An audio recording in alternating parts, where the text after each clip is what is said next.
एक जो सपना लेकर हम मेहनत करते हैं और उसका जब हमें परिणाम मिलता है तो एक जी सर बिल्कुल उस असफलता ने मेरे को ऐसे बोलते हैं ना एक किक मिलती है अंदर से। तो वो मेरे को वहीं से मिली कि अब तो मेरे को खुद को साबित करना है कि मेरे में भी कुछ दम है।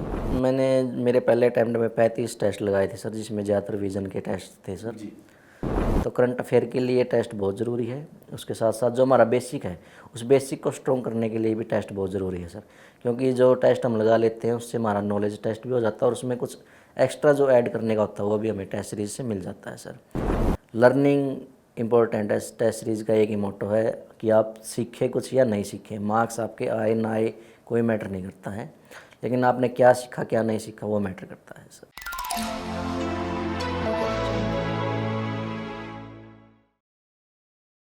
हेलो एवरीवन, विजन आईएएस के टॉपर स्टॉक श्रृंखला में आप सभी एस्पिरेंट्स का स्वागत है। यूपीएससी की परीक्षा में 3 महत्वपूर्ण चरण यानी कि प्रीलिम्स, मेंस और इंटरव्यू से होकर गुजरना होता है और सभी एस्पिरेंट्स का ये ड्रीम होता है कि वो तीनों चरणों को क्रॉस करते हुए मेरिट में अपना नाम देखें, जिससे कि वो टॉपर लिस्ट में आ सके। लेकिन इसके लिए काफ़ी मेहनत और उसके साथ साथ एक सही गाइडेंस और रणनीति की आवश्यकता होती है। तो जी हाँ, आज की हम लोग बातचीत में एक टॉपर से मिलेंगे और उनकी जीवन के बारे में बातचीत करने का प्रयास करेंगे कि हम उनकी तैयारी से क्या सीख सकते हैं, क्या प्राप्त कर सकते हैं और उससे कैसे अपनी तैयारी को बेहतर बना सकते हैं। तो आइए आज के हम अपने मेहमान से मिलते हैं, टॉपर से मिलते हैं, अजय कुमार जी से। अजय, आपका स्वागत है। Thank you sir. सबसे पहले तो मैं आगे बढ़ूं, इससे पहले यही बताइए आप कि कैसा लग रहा है। सर ये एक बहुत ही महत्वपूर्ण मोमेंट है मेरे लिए। तो इसमें ज़्यादा शब्द मेरे पास है नहीं इसके बारे में कहने के लिए, लेकिन मैं यही कहना चाहूँगा कि एक जो सपना लेकर हम मेहनत करते हैं और उसका जब हमें परिणाम मिलता है तो एक बहुत ही अलग सी फीलिंग होती है जिसको शब्दों में बयान नहीं किया जा सकता। हालांकि ये सवाल आपके लिए पुराना हो गया होगा अभी तक, क्योंकि कुछ दिन हो गए हैं। जी सर। लेकिन मेरा पूछना यहाँ पे जायज़ या स्वाभाविक इसलिए था कि इससे रिलेट कर पाएँ लोग। और मैं शुरुआत यहीं से करूँगा। टेक्निकल चीज़ों पे, प्रीलिम्स, मेंस, इंटरव्यू के बारे में तो मैं आएंगी चीज़ें, प्रश्न आएंगी आगे। लेकिन सबसे पहले आपके जीवन के बारे में कहाँ शुरुआत हुई? माता पिता क्या करते थे? कौन से गांव से आते हैं, जिले से आते हैं? या कौन से ऐसे पल थे जिन्होंने आपको मोटिवेट किया, या कोई घटना आप बताना चाहें तो इसके बारे में थोड़ा बताएं, जिससे कि आपको देखने वाले बहुत सारे छात्र अपने आप को मोटिवेट कर सके, अपने आप को जोड़ सके। जी सर, मैं हरियाणा राज्य के फ़तेहाबाद ज़िले के डाणी गोपाल गांव से बिलोंग करता हूं सर, जहां मेरा जन्म हुआ है। लेकिन 8 साल की उम्र में फिर मैंने इस गांव को छोड़कर मैं मेरे ननिहाल जो हिसार ज़िले के हैबतपुर गांव में है, तो वहां से मैंने अपनी सेकंड क्लास के बाद की पढ़ाई शुरू की और इसी गांव से मैंने 10th किया सर। और इसके बाद 12th के बाद मैंने ग्रेजुएशन है सर, जो हिसार में गवर्नमेंट कॉलेज है सर, गवर्नमेंट कॉलेज हिसार, वहाँ से मैंने बीए किया सर, जिसमें हिस्ट्री और पॉलिटिकल साइंस मेरे विषय थे सर। इसके साथ मैंने एमए भी किया सर हिस्ट्री विषय में। तो शुरुआत की बात मैं करूँ तो सर इसमें मेरे जो नाना नानी हैं सर, उनका बहुत बड़ा योगदान रहा, क्योंकि स्टार्टिंग के मेरे जो मोटिवेटर थे वही थे। और इसमें मेरा जो स्कूल था उस स्कूल के टीचर्स जो स्टार्टिंग से ही प्रतियोगी परीक्षाओं के प्रति सचेत भी थे और हमें बताते भी रहते थे कि आगे आप ऐसे आगे बढ़ सकते हैं, इस फील्ड में आगे बढ़ सकते हैं। तो जैसे कि 2013 में जब मैं 8th क्लास में था तो उस समय से ही टीचर हमें बताने लगे थे कि यूपीएससी नाम की भी एक परीक्षा होती है। हालांकि उसमें हम ज़्यादा नहीं समझ पाते थे, लेकिन मैं एक प्रकार से वहाँ से शुरुआत मान सकता हूँ कि हाँ, वहाँ से मेरे को यूपीएससी के बारे में पता चला और मैंने एक अधिकारी बनने का ड्रीम देखा। लेकिन अगर मेरी तैयारी का टर्निंग पॉइंट अगर आप पूछे तो ये इसमें टर्निंग पॉइंट ये रहा कि 2019-20 में मेरे को ये लगा कि 12th में पास हो चुका था, तो थोड़ी घर की स्थिति को देखते हुए और फाइनेंशियल कंडीशन को देखते हुए मेरे को लगा कि एक सरकारी जॉब अगर अपने हाथ में है और उसके साथ हम आगे तैयारी करते हैं तो थोड़ा चीज़ें आसान हो जाएगी। तो मैंने स्कूल टाइम से मेरा बैकग्राउंड पढ़ाई में अच्छा रहा था, तो मैंने इसी सोच के हिसाब से हरियाणा में जो एचएसएससी स्टाफ सिलेक्शन कमीशन है उसके द्वारा क्लर्क का एग्ज़ाम ऑर्गेनाइज करवाया गया, लेकिन उसमें मैं पास नहीं हो पाया। और ये मेरे लिए बहुत बड़ा झटका था कि मैं एक क्लर्क जैसे एग्ज़ाम को नहीं निकाल पाया, क्योंकि मेरा जो बैकग्राउंड था वो बहुत अच्छा रहा था और ये किसी भी व्यक्ति को विश्वास नहीं हो रहा था कि इस लड़के का ये एग्ज़ाम कैसे पास नहीं हुआ। तो मैंने इसको एक दिल पर ठेस के रूप में लिया और फिर मैंने सोचा कि ये एक जो मेरे से गलती हुई है या जो समाज को ये लग रहा है कि ये कैसे असफल हो सकता है, तो इस असफलता को दूर करने के लिए फिर मेरा जो पुराना टारगेट था कि मेरे को यूपीएससी करनी, तो मैंने यही सोचा कि सरकारी नौकरी मिले या ना मिले, मैं सीधा यूपीएससी पर अपना ध्यान फोकस करता हूँ और यूपीएससी की तैयारी स्टार्ट करता हूँ। तो इस तरह मेरी 2021 में यूपीएससी की जर्नी स्टार्ट हुई सर। मतलब असफलता ने आपको यूपीएससी की तरफ आगे बढ़ाया। जी सर, बिल्कुल उस असफलता ने मेरे को, ऐसे बोलते हैं ना एक किक मिलती है अंदर से, तो वो मेरे को वहीं से मिली कि अब तो मेरे को खुद को साबित करना है कि मेरे में भी कुछ दम है। ये काफ़ी मोटिवेशनल लाइन होगी स्टूडेंट्स के लिए कि असफलता के कारण रुकना नहीं होता है बल्कि चलना होता है और अधिक मेहनत करना होता है। मैं आपके इसी बात से मैं आगे का प्रश्न पूछूंगा कि आपने बताया सरकारी नौकरी, तो आपने तो लिखा बताया भी कि सरकारी नौकरी आपने की है हरियाणा में, पंचायत सचिव जैसा पद, और भी कोई किया उसके, और वो कैसे कंट्रीब्यूट कर रहा है आपकी तैयारी में या आगे आपने क्या सीखा उससे, आप थोड़ा इसके बारे में बताएं हमें। जी सर, 2021 में जैसे मैंने यूपीएससी पर अपना पूरा फोकस स्टार्ट कर दिया था सर, और मैंने जो एनसीईआरटी वगैरह जो हम देखते हैं यूट्यूब से या और से, तो मैंने एक बेसिक अपना स्टार्ट किया। तो फिर साथ में ये भी रहता था कि चलो तैयारी तो कर रहे हैं, घर वालों को भी ये रहता था कि एक जॉब तो हाथ में होनी चाहिए, जो एक बना हुआ है समाज में कि जॉब हो, सरकारी जॉब हो। तो फिर मैंने सरकारी जॉब्स की ट्राई भी करता रहा मैं साथ में, और यूपीएससी की तैयारी भी की। जैसे कि 2022 में मेरा पहला अटैम्प्ट था जिसमें मैं प्रीलिम्स में ही फेल हो गया था सर। तो इसके साथ मेरे को भी लगा कि ये एग्ज़ाम टफ़ है, हम इसी के भरोसे नहीं बैठ सकते हैं कि यही एग्ज़ाम हमारा, क्योंकि यूपीएससी को बहुत अनसर्टेन माना जाता है कि गारंटी नहीं कि आप सफल होंगे ही होंगे। तो इस बीच मैंने हरियाणा में जैसे ग्रुप डी का एक एग्ज़ाम हुआ जिसमें जैसे पीएन जैसी पोस्ट होती हैं, तो वो एग्ज़ाम दिया, मैं उसमें सेलेक्ट हुआ सर।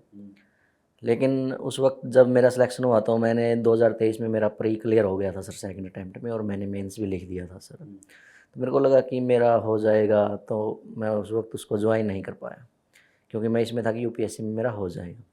यूपीएससी का मैंने इंटरव्यू दिया, मेरा बहुत अच्छा गया इंटरव्यू, लेकिन जब 16 अप्रैल 2024 को रिज़ल्ट आया तो मेरा सिलेक्शन नहीं हुआ। तो मेरे पास ना जॉब थी अब और ना मेरा सिलेक्शन हुआ था सर। तो फिर मैंने सोचा कि अब तो दोबारा से मेहनत करनी पड़ेगी, अब तो मैं पीछे मुड़ के नहीं देख सकता। तो फिर मैंने सर साथ में एक और एग्ज़ाम हुआ जो ग्रुप सी के लिए था, हरियाणा में स्टाफ सिलेक्शन कमीशन के द्वारा। उसमें सर मेरे को पंचायत सचिव की जॉब मिली सर, और उस जॉब को मैंने यही सोचते हुए ज्वाइन किया कि कुछ ना होने से अच्छा कुछ हो वो बेटर है, ताकि हमारे दिमाग पर, क्योंकि यूपीएससी में क्या होता है कि हमारे दिमाग पर बर्डन होता है, हमें फाइनेंशियली भी देखना पड़ता है और भी चीज़ें देखनी पड़ती कि हम एक चीज़ पर टिके नहीं रह सकते हमेशा के लिए। तो अगर हमारे पास कोई जॉब है, अगर कोई सोर्स है, तो दिमाग में एक प्रकार से ये स्टेबिलिटी रहती है कि हमारे पास, हम अपने पैरों पर खड़े हैं और हम आराम से तैयारी कर सकते हैं। तो फिर मैंने पंचायत सचिव की जॉब ज्वाइन की सर, और उसके साथ फिर मेरा जो अभी ये 24 वाला अटैम्प्ट था सर, ये मेरा थर्ड अटैम्प्ट है सर। तो ये मेरा साथ में गोइंग ऑन चलता रहा सर। तो इस, जैसे कि आपने पूछा कि जॉब का क्या उसमें रहा, कंट्रीब्यूशन क्या, तो जॉब का कंट्रीब्यूशन सबसे बड़ा तो इंटरव्यू के टाइम रहा सर। क्योंकि इंटरव्यू में क्या होता है कि जो हमारे बोर्ड मेंबर होते हैं उनको क्या होता है कि अगर हमारा कुछ वर्किंग एक्सपीरियंस है तो उससे वो सवाल उठाते हैं। लेकिन मेरा वो वर्किंग एक्सपीरियंस भी बहुत इंटरेस्टिंग था, क्योंकि पंचायती राज है यूपीएससी के लिए एक बहुत अच्छा टॉपिक है। उसके साथ जैसे महिलाओं की स्थिति है, गाँव की स्थिति है, क्योंकि 70% या 65% हमारी जनता आज भी गाँव में रहती है इंडिया में, तो गाँव का विकास हमारे लिए बहुत ज़रूरी है। तो मेरा इंटरव्यू में जो मेरी जॉब है उस पर बहुत अच्छा इंटरव्यू मेरा चला, और इंटरव्यू में मेरे को अच्छे मार्क्स मिले और अंततः मेरा सिलेक्शन हुआ सर। आपकी बातचीत से जो मैं ऑब्जर्व कर पा रहा हूँ कि आपने जीवन का अनुभव हर एक स्तर पे लिया है। आपने गांव का भी अनुभव है, शहर का भी अनुभव है, आपने सेवा में भी जो है योगदान दिया है, मतलब सरकारी सेवा में आप रहे हैं, मतलब ओवरऑल आपके पास अच्छा अनुभव है, और जो कि आपको यूपीएससी में सफलता के लिए जो मोटिवेट करता रहा और आपको मददगार रहा। तो इसी से मैं एक जो आगे प्रीलिम्स और मेंस इंटरव्यू पर बातचीत करूं, तो इससे जुड़ा हुआ एक बात मैं आपको यहाँ पे बता दें एस्पिरेंट्स के लिए कि एक क्रक्स आपको बताना हो, मतलब कुछ बिंदुओं में, तो आप ये मुझे बताएं सबसे पहले कि क्या करना चाहिए और क्या नहीं करना चाहिए यूपीएससी के सफलता के संदर्भ में। जी सर, यूपीएससी की सफलता में अगर पहला मैं बताऊं कि क्या करना चाहिए, तो ऐसे बोलते हैं कि अनुशासन होना चाहिए, डेडिकेशन होना चाहिए। तो ये 2 चीज़ें तो बहुत ज़रूरी है सर, क्योंकि जो बाहर वाला मोटिवेशन है वो इतना काम नहीं आता है। तो अगर हमारे अंदर से डेडिकेशन है और अंदर से हमारे डिसिप्लिन है तो वो चीज़ हमें फॉलो करनी चाहिए सर। दूसरा सर, अपने सोर्सेज को लिमिटेड रखना चाहिए सर। जितना लिमिटेड आपके सोर्स होंगे उतना आप ज़्यादा रिवीजन कर पाएंगे, और जितना अच्छा आपका रिवीजन होगा उतनी आपको मदद मिलेगी सर। और क्या नहीं करना चाहिए, क्या नहीं में क्या कि सर, एक तो बहुत बड़ी इंडस्ट्री हो गई सर यूपीएससी के बाद, तो ज़्यादा भटकना नहीं चाहिए सर। और ज़्यादा स्ट्रेटजी भी सुनते हुए हमें नहीं चलना चाहिए कि उसकी स्ट्रेटजी इसकी स्ट्रेटजी, ऐसा नहीं करना चाहिए। बहुत सारी चीज़ें हमारे अंदर से आती तो अपने अंदर की फीलिंग्स को भी सुनना चाहिए, और उनको सुनते हुए हमें आगे बढ़ना चाहिए सर। एकदम सही। मतलब लिमिटेड सोर्सेज के साथ आगे बढ़ना है ना, और अपनी रणनीति बना के आगे चलनी है, जिससे अपना कॉन्फिडेंस आए और कंसिस्टेंसी आए, मोटिवेशन आए। जी सर, सबकी स्थिति अलग अलग है सर। तो हम दूसरे की स्ट्रेटजी से खुद को हम नहीं कर सकते सर। उससे हम खुद की रणनीति बनाएंगे, खुद की स्थिति के आधार पर भी, मेरे पास कितना टाइम है, मेरी क्या स्थिति है, कैसे मैं कर सकता हूँ, किस टाइम, कई दिन में पढ़ते हैं कई रात में पढ़ते, तो उस हिसाब से खुद के हिसाब से हमें आगे बढ़ना चाहिए सर। जरूर। अब मैं स्पेसिफिक परीक्षा के पॉइंट ऑफ व्यू से प्रश्न पूछने जा रहा हूँ, क्योंकि ये काफ़ी महत्वपूर्ण है किसी टॉपर से ये जानना कि उनकी क्या, जो उन्होंने क्या फेस किया या उनके क्या ऑब्जर्वेशन है। तो शुरुआत में प्रीलिम्स से ही करूँगा। जैसा कि मैंने शुरुआत से बोला था कि 3 महत्वपूर्ण स्टेप्स हैं, कि प्रीलिम्स में सामान्यतः स्टूडेंट्स के मन में 2-3 सवाल तो रहते ही रहते हैं। एक तो कब से तैयारी शुरू की जाए इसकी, दिसंबर से, जनवरी से या मार्च से, और कितना समय दिया जाए, और अप्रोच क्या हो, कि प्रीलिम्स की अलग, मेंस की अलग, इंटरव्यू की अलग, या इंटीग्रेटेड में। तो इसके बारे में थोड़ा कुछ बताएं कि आपकी स्ट्रैटेजी क्या थी। जी सर, जैसे कि ये मेरा थर्ड अटैम्प्ट है सर। तो पहले अटैम्प्ट में मैं प्रीलिम्स में फ़ेल हुआ हूँ सर। तो मेरे को ये भी पता है सर क्यों मैं फ़ेल हुआ, और मैंने 2 आगे प्रीलिम्स निकाले, तो मेरे को ये भी अनुभव हुआ कि मैंने क्यों निकाला सर। तो क्यों नहीं निकला मेरा पहले अटैम्प्ट में प्रीलिम्स, तो इसमें क्या था कि जो एक स्ट्रेटजी होती है हमारी, एक जैसे पीवाईक्यू लगाने की स्ट्रेटजी होती है या कब से शुरू करना होता है, वो मुझे नहीं पता होता, नहीं पता था सर उस टाइम। तो अगर मैं बताऊँ कि हमें कब से शुरू करना चाहिए, तो जैसे कि मेरा 22 में प्रीलिम्स नहीं क्लियर हुआ, तो मैंने पूरा साल प्रीलिम्स ही पढ़ा कि मुझे किसी भी तरीके से प्रीलिम्स निकालना है। तो ये भी स्ट्रेटजी ठीक नहीं है कि हम पूरा साल प्रीलिम्स पढ़ते रहे, क्योंकि फिर मेरे को मेंस में बहुत दिक्कत हुई। इंटरव्यू में अच्छा करने के बावजूद भी मेरा सिलेक्शन नहीं हुआ। तो जो आपने इंटीग्रेटेड अप्रोच का जो आपने पूछा, तो मेरे को लगता है कि सर इंटीग्रेटेड अप्रोच बहुत ज़्यादा ज़रूरी है। तो इसमें क्या करना चाहिए कि अगर हमारा मेंस पहले से अच्छे से तैयार है, और फिर अगर हमारा प्रीलिम्स निकल जाता है, तो क्योंकि सिलेक्शन मेंस पर ही टिका हुआ है। तो जैसे कि सेकंड जो थर्ड अटैम्प्ट था सर, उसमें मैंने 2 महीने प्रीलिम्स की तैयारी की और मेरा प्रीलिम्स अच्छे मार्क्स से निकल गया सर। तो 2 बार मेरा जो प्रीलिम्स निकला उसमें अराउंड 100 मार्क्स मिल, मतलब बहुत अच्छे मार्क्स से मेरा प्रीलिम्स पास हुआ। तो एक बार मैंने पूरा साल लगाया प्रीलिम्स पर, लेकिन उस साल मेरा सिलेक्शन नहीं हुआ। दूसरी बार मैंने 2 महीने लगाए तो मेरा सिलेक्शन हुआ। इसमें क्या था कि जो इंटीग्रेटेड अप्रोच थी, कि वो स्टूडेंट पर भी डिपेंड करता है कि अगर उसका प्रीलिम्स अभी तक क्लियर नहीं हुआ कभी भी, वो ज़्यादा टाइम दे सकता है। लेकिन अगर आपका एक बार हो गया तो आप कम टाइम में भी मैनेज कर सकते हैं। तो इंटीग्रेटेड अप्रोच मेरे हिसाब से बेस्ट रहेगी, क्योंकि अगर हमारा मेंस अच्छे से तैयार हो तो हमारा सिलेक्शन होने के चांस बढ़ जाते हैं। तो प्रीलिम्स में मेंस को साथ लेकर चलना बहुत ज़्यादा ज़रूरी है। और रही बात टाइम की, तो स्टूडेंट के साथ वेरी करता है कि वो किस समय शुरू करना चाहते हैं। अच्छा, टेस्ट सीरीज की क्या भूमिका होती है, थोड़ा ये बताएं। और टेस्ट सीरीज के बारे में जो भी मिथ हैं या जो भी अस्पष्ट स्थिति है, उसके बारे में थोड़ा बताएं। कितने नंबर ऑफ टेस्ट देने चाहिए जिससे कि प्रीलिम्स हमारा निकल जाएगा, या टॉपर्स कितने नंबर ऑफ टेस्ट देते हैं, या कितना आवश्यक है, इसकी भूमिका कितनी, थोड़ा इसके बारे में बताएं। जी सर, टेस्ट सर, मैंने मेरे पहले अटैम्प्ट में 35 टेस्ट लगाए थे सर, जिसमें ज़्यादातर विज़न के टेस्ट थे सर। सेकंड अटैम्प्ट में सर मैंने 10 के करीब लगाए थे, और थर्ड में मैंने एक भी टेस्ट नहीं लगाया था सर। तो टेस्ट में क्या है कि सर, टेस्ट लगाना बहुत ज़्यादा ज़रूरी है, क्योंकि हम जो बेसिक बुक्स होते हैं जो सभी बताते हैं प्रत्येक सब्जेक्ट के लिए, तो टेस्ट लगभग उन्हीं से बने होते हैं, और साथ में उनमें करंट अफेयर ऐड किया होता है। तो करंट अफेयर के लिए टेस्ट बहुत ज़रूरी है। उसके साथ साथ जो हमारा बेसिक है, उस बेसिक को स्ट्रॉन्ग करने के लिए भी टेस्ट बहुत ज़रूरी है सर। क्योंकि जो टेस्ट हम लगा लेते हैं उससे हमारा नॉलेज टेस्ट भी हो जाता है, और उसमें कुछ एक्स्ट्रा जो ऐड करने का होता है वो भी हमें टेस्ट सीरीज से मिल जाता है सर। तो टेस्ट सीरीज़ भी मैं स्टूडेंट के साथ जैसे अटेम्प्ट पे भी हमारा डिपेंड करता है। जैसे मेरे को पता था कि मैंने पहले एक अच्छी मात्रा में टेस्ट लगा लिए हैं, तो मैंने क्या किया कि फिर कम टेस्ट लगाते हुए पीवाईक्यू की ओर शिफ्ट किया सर मैंने। तो टेस्ट सीरीज़ को प्रेफ़रेंस हमें ज़रूर देनी चाहिए स्टार्टिंग में तो, लेकिन अगर आपको ज़्यादा समय हो गया तो आप धीरे-धीरे पीवाईक्यू को और टेस्ट सीरीज़ दोनों को मिलाकर आगे बढ़ सकते हैं सर। ठीक है, प्रीलिम्स की बातचीत को मैं थोड़ा आगे बढ़ाता हूँ कि मेंस की तैयारी कब से और कितनी मात्रा में करनी चाहिए, साथ साथ जो आपने बताया ना इंटीग्रेटेड अप्रोच, ये अच्छा अप्रोच होता है। तो कैसे स्टार्ट कर सकते हैं मेंस की तैयारी, आप ये बताइए।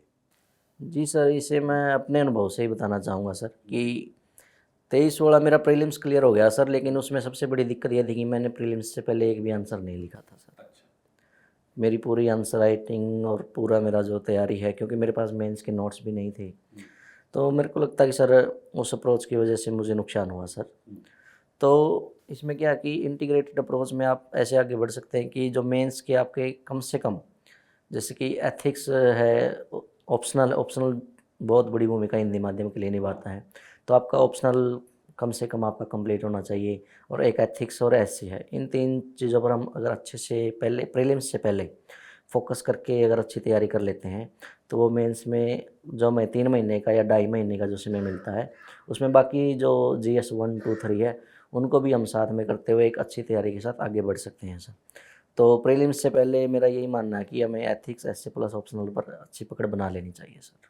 हाँ, मतलब पहले वाले साल में, मतलब जिस साल प्रीलिम्स है उससे पहले वाले साल में ही हमें कुछ ये महत्वपूर्ण जो पोर्शंस हैं उस पे पकड़ बना लेनी है।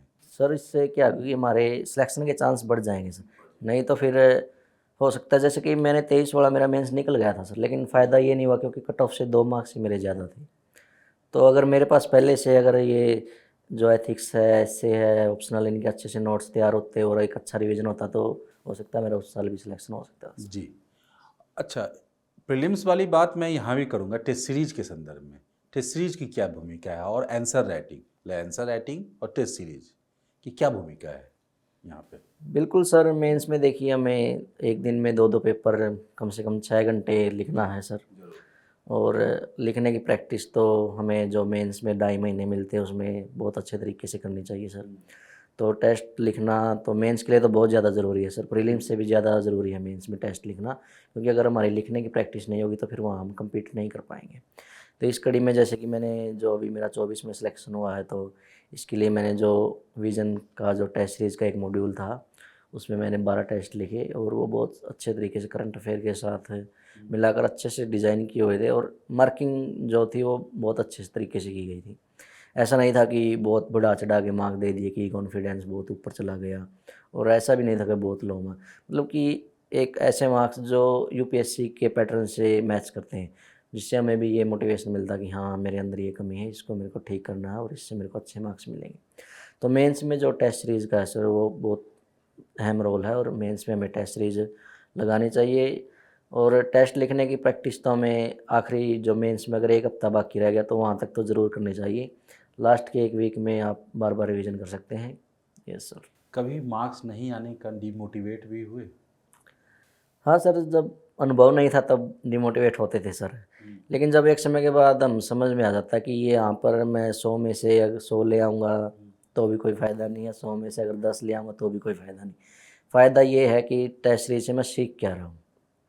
लर्निंग इम्पोर्टेंट है, टेस्ट सीरीज़ का एक ही मोटो है कि आप सीखें कुछ या नहीं सीखें, मार्क्स आपके आए ना आए कोई मैटर नहीं करता है, लेकिन आपने क्या सीखा क्या नहीं सीखा वो मैटर करता है सर। ज़रूर, इस बात के पीछे मेरा मेन उद्देश्य यही था कि आम तौर पर बच्चों के साथ यही होता है, मार्क्स जैसे कम आते हैं तो वो डिसकंटिन्यू कर देते हैं अपनी राइटिंग को, डीमोटिवेट हो सकते हैं, लेकिन उसके बाद उस प्रक्रिया को जारी रखना होता है। जी सर, उससे डबल नुकसान अगर हम डीमोटिवेट होते हैं तो सर, क्योंकि पहले ही मार्क्स कम आए फिर और कम मार्क्स आएंगे अगर हम उस पर नहीं। इसको हमें दूसरे तरीके से लेना चाहिए सर, कि अगर कम मार्क्स आए हैं तो जैसे कि विजन आई इसमें हम टेस्ट लिखते हैं तो उसमें क्या होता है कि वो एक लीडर बोर्ड बना कर देता है कि आप इतने बच्चों में यहाँ स्टैंड कर रहे हैं फ़िलहाल।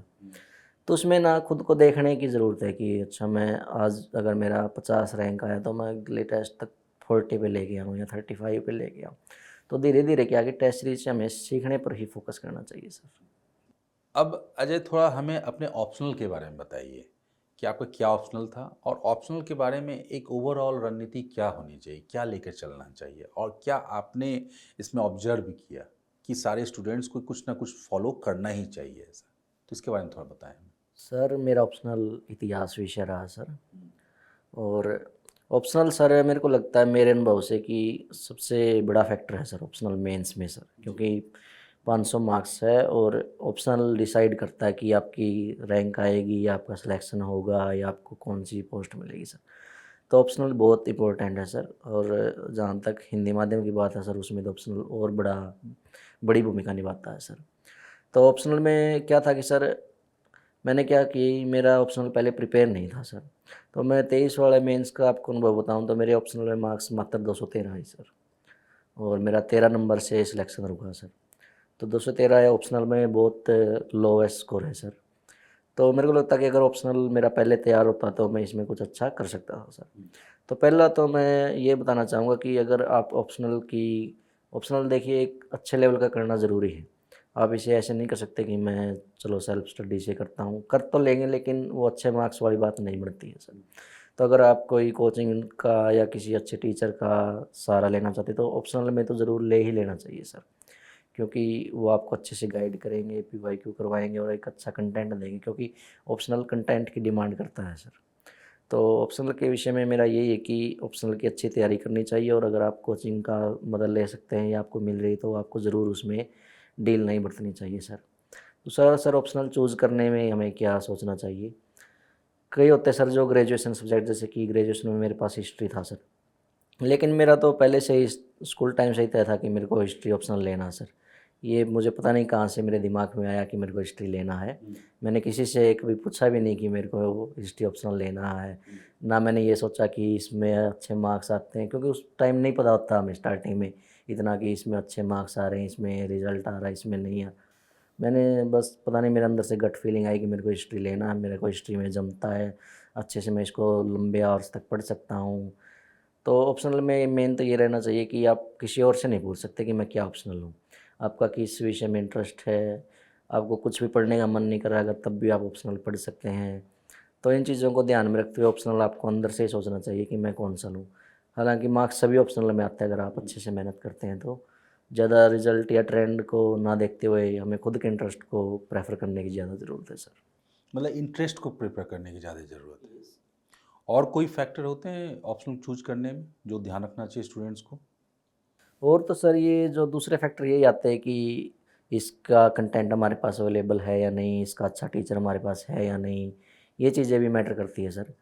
तो इन चीज़ों को भी नकार तो नहीं सकते, अगर उस चीज़ का हमें कंटेंट ही नहीं मिल रहा है तो फिर उसका भी हमें फ़ायदा नहीं होगा सर। तो इन चीज़ों को भी ध्यान में रख सकते मतलब तैयारी के लिए जो सहयोगी चीज़ें होती हैं हैं। हाँ, तो उन पर भी फोकस करने की ना, ज़रूरत गाइडेंस कहाँ से मिलेगा, नोट्स कहाँ से मिलेंगे, इन सब बातों पे ध्यान रखना चाहिए, इन सब फैक्टर्स पे। हाँ, आपने विस्तार से बताया ऑप्शनल के बारे में कि कैसे आपने चुना। एक बात जो मैंने हाईलाइट किया, ऑब्जर्व किया, कि आपने बताया काफ़ी महत्वपूर्ण हिस्सा है ऑप्शनल है। Yes sir. सिलेक्शन के लिए। ये इस पे डिपेंड करता है कि आपकी रैंक आएगी या नहीं आएगी। तो क्या ऐसे के बारे में भी आपका ऐसा ख्याल है? तो क्या इस संदर्भ में ऐसे की जो रणनीति रही आपकी, उसके बारे में थोड़ा बताएं मुझे। जी सर, जैसे मेरा हिंदी माध्यम रहा है सर, ठीक है। तो हिंदी माध्यम के बारे में ये भ्रांति बनी हुई है कि सर सिलेक्शन में थोड़ी हमें ज़्यादा मेहनत की ज़रूरत है सर। तो सर इसमें एसए जैसे ऑप्शनल की बात हम कर चुके हैं, लेकिन इसमें एसए के साथ मैं एथिक्स भी जोड़ना चाहूँगा sir. SA plus ethics plus optional sir. अगर ये तीन चीज़ें हमारी अच्छे से तैयार है, हमारे पास अच्छी चीज़ें जैसे कि एसए में हमारे पास अच्छे एग्जाम्पल है सर, अच्छे हमारे पास अगर कुछ मोटिवेशनल कविताएं हैं या और लाइनें हैं जो हम एसए को इंटरेस्टिंग बनाने में ऐड कर सकते हैं, अच्छी मोटिवेशनल स्टोरीज़ हैं, या हमारे देश के लिए या हमारे पर्सनल कुछ हमारे पास एक्सपीरियंस हैं, या कुछ सरकारी या निजी सेक्टर के हमारे पास कुछ एक्सपीरियंस है, तो उनको अगर हम ऐड करते तो क्या कि थोड़ा रियलिस्टिक लगता है सर। क्योंकि सभी एक ही स्ट्रेटजी फॉलो कर रहे हैं, एक ही हिसाब से लिख रहे, तो थोड़ा एग्जामिनर के दिमाग से भी अगर हम खेलने की कोशिश करें तो ऐसे एक अच्छी भूमिका निभाता है सर। सेम एथिक्स भी ऐसे ही सर, एथिक्स में हम कितने अच्छे नए एग्जाम्पल डाल रहे हैं, कितना हम मतलब पॉइंट वाइज लिखने की कोशिश कर रहे हैं, और कितना अच्छे तरीके से कि कॉपी को भर भी रहे हैं, ताकि एक ऐसे पॉजिटिव जाए कि बच्चे ने अच्छे तरीके से मेहनत करते हुए लिखा है। तो एसे और एथिक्स के सर मैं एग्जांपल और जो ये मैं मोटिवेशनल स्टोरीज है या दूसरी चीज़ें हैं, इनमें मैं यही ऐड करना चाहूँगा कि ये चीज़ें अगर हमारे पास पहले से तैयार है तो एसे प्लस एथिक्स प्लस ऑप्शनल आपको सिलेक्शन की ओर ले जा सकते हैं सर। तैयारी करने के लिए कुछ स्पेसिफिक नोट्स या कोई न्यूज़पेपर या कुछ मैगजीन इस तरह की कुछ नोट्स की बात करेंगे आप, बताना चाहेंगे स्टूडेंट्स को? इंग्लिश का न्यूज़पेपर तो मैंने नहीं पढ़ा सर, लेकिन जो उनके एडिटोरियल एनालिसिस आते हैं सर, उसमें 1 या 2 मैं देख लेता सर। लेकिन एसे और एथिक्स के लिए मेरे लिए जो एक दैनिक भास्कर न्यूज़पेपर आता है सर, उसमें बहुत सारी ऐसी स्टोरीज आती है सर। उसमें जैसे कि सन मंडे है या संडे है, उसमें बहुत सारे ऐसे कोट्स भी आते हैं, बहुत सारे एग्जाम्पल भी आते हैं, सक्सेस स्टोरीज भी आती है। तो उनको क्या कि हम डेली 1 या 2 या 3 एग्जाम्पल अगर हमारे सामने आ रहे हैं तो उनको हम रिटर्न में ले सकते हैं, हमारे नोट्स में ऐड कर सकते हैं सर।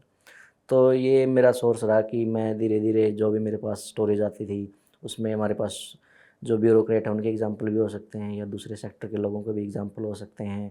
कोई जैसे बिज़नेसमैन है या बिज़नेस वूमन है, उनके भी एग्जाम्पल हो सकते हैं। तो ये चीज़ें एसे और एथिक्स में सर एग्जाम्पल का बहुत ज़्यादा महत्व है और हम इस सोर्स से इनको कलेक्ट कर सकते हैं सर, जो मैंने किया है सर। जी। मतलब जो आपकी बात से मैं समझ पा रहा हूँ कि ऐसे जो है ना, उसमें आप दिन प्रतिदिन जो चीज़ें आपके आसपास हो रही हैं उसको ऑब्जर्व करके नोट करते जाना है और उसे पेन पेपर पे के द्वारा अपने आंसर में उतारना है। उससे ऐसे को रियलिस्टिक बनाते हुए आप एग्जामिनर को खुश कर सकते हैं, अपने ऐसे को अट्रैक्टिव बना सकते हैं। जी। अब जब मेंस की बात हो गई, प्रीलिम्स की बात हो गई, तो हम लोग लास्ट चरण, महत्वपूर्ण चरण, पर्सनालिटी टेस्ट, जिसके बारे में आपने पहले 2-3 बार बातचीत की भी है। तो सबसे पहले तो मैं यही जानना चाहूँगा, कैसा एक्सपीरियंस रहा, अनुभव रहा आपका?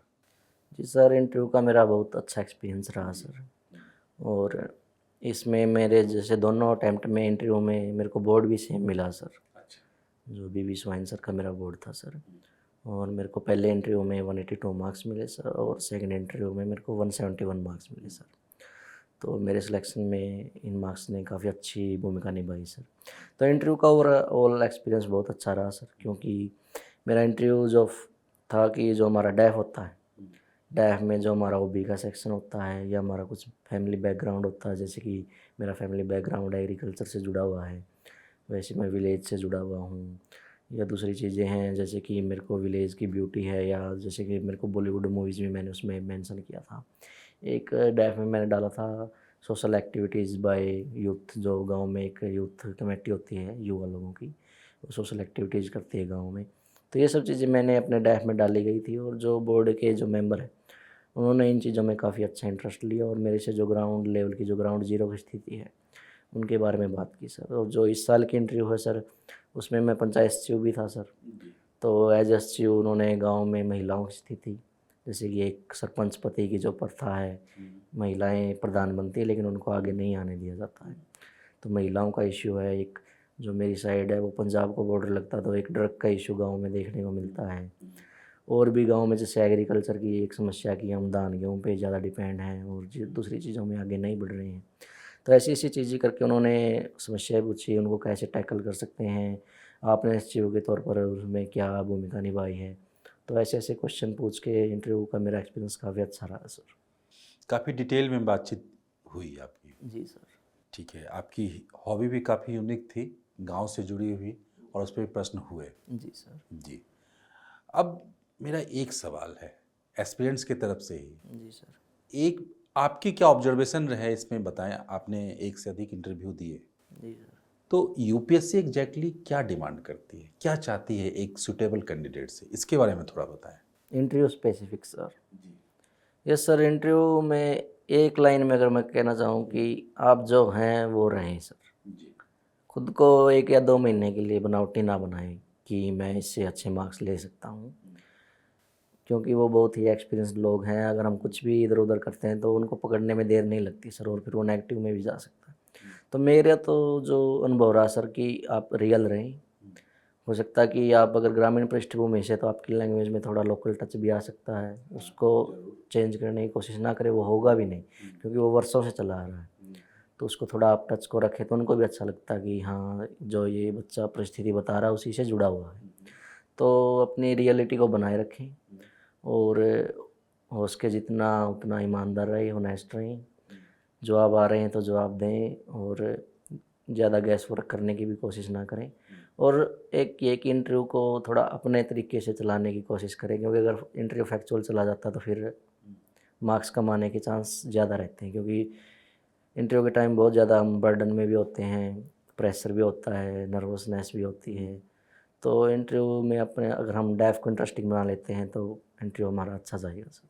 अच्छा, कभी ऐसा हुआ कि प्रश्न के जवाब नहीं आ रहे हैं और मन में ये शंका चल रही कि इसका जवाब दिया जाए या ना दिया जाए, तो ऐसे सिचुएशन में क्या करना चाहिए? जी सर, 1-2 मेंबर होते हैं जो वहाँ पर आपको प्रेशर में लाने के लिए ही होते हैं सर स्पेशल। वो आपको, आप कुछ भी जवाब देंगे, वो उनसे सैटिस्फाई होंगे ही नहीं, और आप पर लगातार दबाव बनाने की कोशिश करेंगी। आप कोई भी जवाब दें, वो नकार देंगे कि नहीं ऐसा नहीं हो सकता, आप और कुछ बताओ। अब फिर कुछ ट्राई करेंगे, फिर नहीं और कुछ बताओ।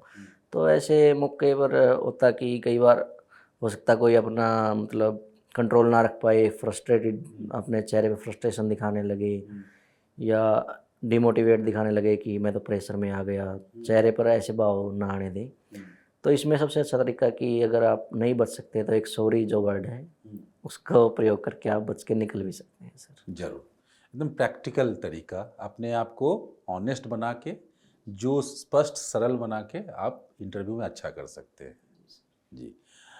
आगे यूपीएससी की बातचीत हो गई, परीक्षा के तीनों चरणों की, लेकिन करंट अफेयर की बातचीत अगर ना हो तो यूपीएससी की तैयारी अधूरी रहेगी। थोड़ा करंट अफेयर के बारे में बता दें, क्या नोट्स, कैसे तैयारी करनी चाहिए, क्या फॉलो करना चाहिए, क्या नहीं करना चाहिए, मोटा मोटी एक आइडिया हमें बता दें। देखिए सर, एक तो मैं इसमें ये एक बहुत बड़ा मिथ है कि करंट अफेयर की बहुत बड़ी भूमिका है सर, उतनी बड़ी भूमिका नहीं है सर। प्रीलिम्स में है सर कि 5 से 10 क्वेश्चन, 15 क्वेश्चन तक हो सकते हैं करंट अफेयर के अराउंड हो सर। तो उतना हमें तैयार कर लेना चाहिए सर। जैसे कि अब कुछ क्वेश्चन इंडिया ईयर बुक जो आती है वहाँ से आने लगे हैं सर, तो उनमें हम करंट अफेयर को तैयार कर सकते हैं सर। लेकिन करंट अफेयर यूज करने का एक दूसरा तरीका ये है कि जो मेंस के टाइम होता है सर, करंट अफेयर यानी कि कोई फैक्ट को रटना ही करंट अफेयर नहीं है सर। जैसे जो एग्जाम्पल चलते हैं उन चीज़ों को हम कलेक्ट कर सकते हैं जो हमें मेंस के आंसर राइटिंग में मदद कर सकते हैं सर। तो करंट अफेयर का सर एक तो ये है कि सोर्स एक ही रखें। आप कोई मैगज़ीन भी रख सकते हैं या डेली न्यूज़पेपर भी पढ़ सकते हैं। जितना हो सके आप एक सोर्स रखेंगे तो उसको बार-बार रिवाइज़ कर पाएँगे सर। क्योंकि करंट अफेयर के प्रीलिम्स में भी ऐसा देखने को मिला, क्वेश्चन लग नहीं पाते हैं सर ज़्यादा। तो अपने सोर्स को अगर कम रखते हैं और अगर बेसिक पर फोकस करते हैं तो करंट अफेयर की समस्या को सॉल्व कर सकते हैं सर। जी, करंट अफेयर की समस्या को सॉल्व किया जा सकता है, मतलब बेसिक पे फोकस करते हुए और स्टैटिक के साथ जोड़कर ही करना है, जो आपकी बातों से मैं समझ पाया। मतलब अलग से कुछ भी नहीं यूपीएससी पूछती है ना? ये स्टैटिक सिलेबस से ही जुड़ा हुआ होता है। जी, आपने सारे पक्षों पे बताया आपने, तो मैं आपसे एक प्रैक्टिकल सवाल पूछूंगा, क्योंकि आप वर्किंग भी थे इस परीक्षा की तैयारी के दौरान। वर्क लाइफ बैलेंस एक वर्ड है आज जो काफ़ी पॉपुलर है, ये बच्चों के को भी फेस करना होता है, मतलब एस्पिरेंट्स को भी फेस करना होता है, क्योंकि प्रेशर बहुत ज़्यादा होता है, समय लिमिटेड होते हैं। तो उसको कैसे मैनेज किया और अपना मोटिवेशन ओवरऑल कैसे बना के रखा, और एक एस्पिरेंट्स को, सभी एस्पिरेंट जो सुन रहे हैं हमें, उनके लिए भी एक संदेश आप मैसेज देना चाहेंगे तो वो दें थोड़ा। सर पहला तो sir work life balance sir, वो तो एक ज़रूरी चीज़ है सर। अगर हम वर्किंग है तो हमें स्टडी भी करनी है और अपना जो ड्यूटी है उसको भी करना है सर। तो वो बैलेंस सर हमें इसके लिए क्या कि हमें अपने दिमाग को तैयार करने की ज़रूरत है सर। हमें दिमाग में ये लाने की ज़रूरत नहीं है कि नहीं मेरे पास तो काम ज़्यादा है तो मैं इस चीज़ को नेगलेक्ट कर सकता हूँ। हम नेगलेक्ट कर देंगे लेकिन फिर हमें रिज़ल्ट नहीं मिलेगा सर। तो क्या है कि ये जितना हमें टाइम मिलता है उसको क्या है कि हम वर्किंग में से भी हमें टाइम निकालने की ज़रूरत है कि हम स्टडी में दे सकें। तो इसके लिए क्या है कि हमें, या हमारा ऑफिस का वह टाइम है या दूसरा टाइम है या हमारा रात का है या हमारा सोने का अगर ज़्यादा टाइम है तो उन चीज़ों को कंट्रोल करके हम बैलेंस कर सकते हैं सर। जी सर, अगर मेरे को एस्पिरेंट को कोई एक मैसेज देना है तो यही है कि देखिए यूपीएससी की तैयारी है, इसमें बहुत हमें मेहनत करनी भी पड़ती है सर, और इसमें क्या हो कि हमारा दुनिया से बिल्कुल कटाव हो जाता है सर। एक कमरे में हम बंद तैयारी कर रहे हैं और इस उम्मीद में कि पता नहीं कब सिलेक्शन होगा, ये नहीं पता कि कब होगा, बस इस उम्मीद में कि सिलेक्शन होगा। तो इसमें हमें मेंटल इश्यू भी होते हैं, और क्या होता है कि हमें अकेलापन है जो दुनिया से कटाव हो जाता है, तो उसमें क्या है कि मनोरंजन को हम बिल्कुल अलग कर देते हैं कि हमारे पास इतना टाइम नहीं है सर। तो मेरे को लगता है कि हमें मनोरंजन है या दुनिया से जुड़ाव है उसको बनाए रखना चाहिए सर, क्योंकि हम मेहनत एक अलग चीज़ है सर, लेकिन जो चीज़ें होती है वो अपने टाइम पर ही होती हैं सर। सब चीज़ें हमारे हाथ में नहीं हैं सर। तो चीज़ें अपने समय पर ही होंगी, और अपने शरीर है, अपनी हेल्थ है, अपनी मेंटल हेल्थ है, उन पर ध्यान रखें। और मनोरंजन है, इसके तौर पर आप ज़िंदा दिल इंसान बने रहे, मशीन बनने की ज़रूरत नहीं है, ताकि जब आपका सिलेक्शन हो जाए तो आप उस खुशी को भी अच्छे से एंजॉय कर सकें सर। मनोरंजन भी करते रहना, मतलब इंटरटेनमेंट आवश्यक है, मशीन नहीं बनना है। जी सर। फाइनल वर्ड को मैं समझ पाया आपके, यस। और यही एस्पिरेंट्स से भी गुजारिश है कि आप लोग मेहनत करते रहिए। आपका बहुत बहुत धन्यवाद, काफ़ी विस्तार से आपने चीज़ों को बताया अजय। थैंक यू सर, और आपका भी बहुत बहुत धन्यवाद कि आपने आपके प्लेटफॉर्म पर मुझे आमंत्रित किया सर। धन्यवाद अजय। आशा है कि आप लोगों ने इस बातचीत को ध्यानपूर्वक देखा होगा, और ये बातचीत आपकी तैयारी में काफ़ी सहायक होगी। और ऐसे ही अन्य बातचीत को देखने के लिए विजन आईएएस के यूट्यूब चैनल से जुड़े रहें। धन्यवाद।